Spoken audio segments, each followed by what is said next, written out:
సర్వేక్షణ పేరుతో దేశంలో ఉండే అర్బన్ ఏరియాస్లో శానిటేషన్ ఏది బాగుంది అనే దాని మీద గత 10 సంవత్సరాలుగా ర్యాంకింగ్స్ ఇస్తూ వస్తుంది.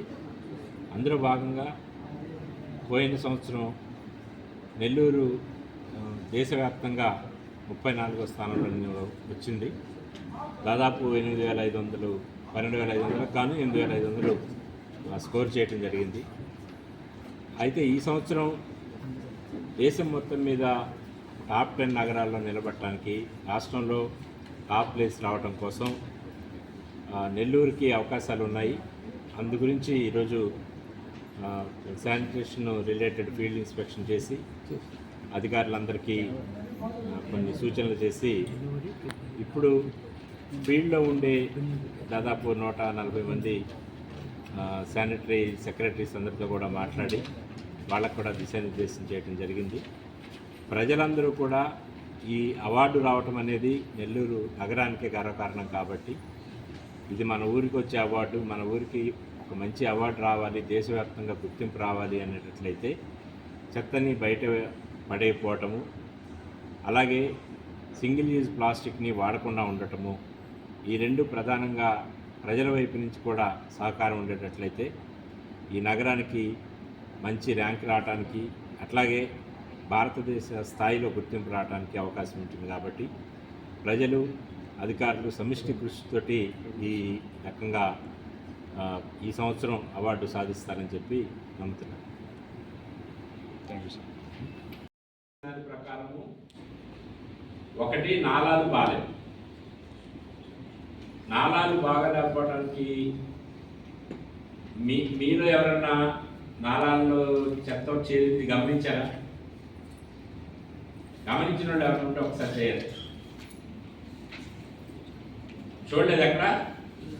చూశారు కదా? సరే, మీరు చెప్పండి. మీరు అబ్జర్వ్ చేసింది ఏంటో చెప్పండి సార్. అదే డ్రైన్స్లో ప్లాస్టిక్ వస్తుంటుంది సార్. చిన్న డ్రైన్లా పెద్ద డ్రైన్లా? పెద్ద డ్రైన్ సార్. ఇప్పుడు ఎవరి ఏరియాలో అయినా పెద్ద డ్రైన్లలో ప్లాస్టిక్ లేని వాళ్ళు ఉన్నారా? మా ఏరియాలో పెద్ద డ్రైన్లో ప్లాస్టిక్ అనేది లేదు అని ధైర్యంగా చెప్పగలిగే వాళ్ళు ఎవరు ఉన్నారా? చెప్పండి. ఇందులో పెద్ద క్వశ్చన్ కాదు, ఎగ్జాంపుల్. ఏం చేస్తే మన పెద్ద డ్రైన్లు బాగుంటాయి? ఎందుకంటే నాలా క్లియరెన్స్కి కూడా మనకు స్పెసిఫిక్ మార్క్స్ ఉన్నాయి, సబ్ కేటగిరీలో అది కూడా ఒకటి.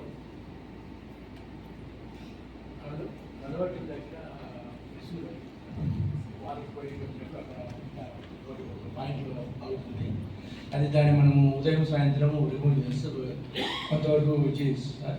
తర్వాత హౌసెస్ దగ్గర ఉండే ట్రైన్ దగ్గర వాళ్ళకి అవేర్నెస్ కలిగించి public door to door collection అని చెప్పేసి కాలువలు వేయకుండా చూడాలి సార్.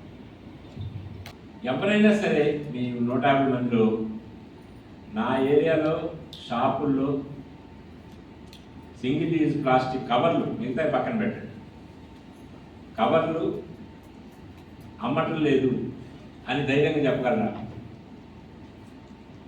ఎవరైనా సరే?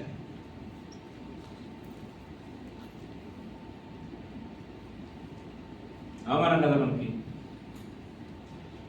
గవర్నమెంట్ చట్టం చేసింది, మనకి ప్రొవిజన్ ఇచ్చింది, మీ పెనాల్టీలు వేస్తే వాళ్ళు కట్టాల్సిందే. షాపు మూసేసినా సరే ఏమీ చేయలేరు. లైసెన్స్ ఆల్రెడీ ఉంటే లైసెన్స్ రద్దు చేయొచ్చు మనం. లైసెన్స్ లేకపోతే లైసెన్స్ లేదు కాబట్టి ఆ షాప్ తాళం వేయచ్చు. ఇన్ని అధికారాలు పెట్టుకొని కూడా షాపుల్లో మనం కంట్రోల్ చేయలేకపోతే పబ్లిక్ దగ్గర కంట్రోల్ చేయాలి. అది కంట్రోల్ కానప్పుడు కొద్దో గొప్ప రోడ్ల మీద పడుతుంది, అది గాలికి ఎగిరిపోయి కాలువలో పడుతుంది, కాలువలు బ్లాక్. కాలువలు క్లీన్ చేస్తుంది మనమే, సంవత్సరానికి ఒకసారి మళ్ళీ మేజర్ డ్రైన్స్ క్లీన్ చేయాల్సింది మనమే. ఇది మన చేతుల్లో పని. ముఖ్యంగా సెక్రటరీస్, కమర్షియల్ ఏరియాస్ ఉన్నవాళ్ళు ప్రధానంగా 100% షాప్ టు షాప్ కవర్ అవుతుంది లేనిది చూసుకోవాలి.